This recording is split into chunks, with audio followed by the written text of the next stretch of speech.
जोंनाथ' सिदा स्पष्ट बिजेपि दोलो हिसाबै जोंथ' आलदा आलदाखौनो जों गेलेनो नागिरगासिनोखा बाहाय जों साना बाहाय जोंनि दोलोआव माबा मोनसे हेम्पार गोलैगोन होननानै जों साना दिनैनि जयनिं हाबाफारियाथ' जोबोद मोजां मोनथाव दिनै जमदुवार मण्डलनि नाजानायावहाय दिनै मथा मथि 100निबो बारा सोद्रोमाया दिनै जयनिं जाफैदों जोंनि दोलोखौ बिजेपि दोलोखौ मोजां मोननानै बाहाय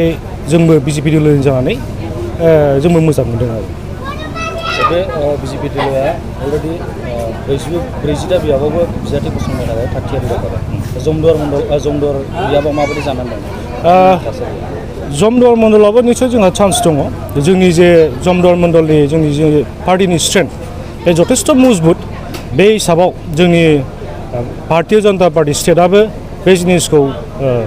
एसेबाबो सापर्ट खालामदों जे बाहाय बिजाथि महरै सोरखौबा नङा सोरखौबा थिसनगोन होननानै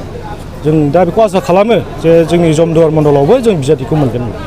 मा मा दोलोनिफ्राय साबेसे जयेन जोंनावथ' गुबुन गुबुन दोलोनि दङ जोंनाव मेनलि बिपिएफनिफ्राय माखासे जोंनाव बांसिनानो फैदों आरो गुबुन गुबुन कंग्रेसनि दङ जिएसपिनि दङ बिदि गुबुन गुबुन दोलोनिफ्राय जोंनाव जगदान जाफैदों आरो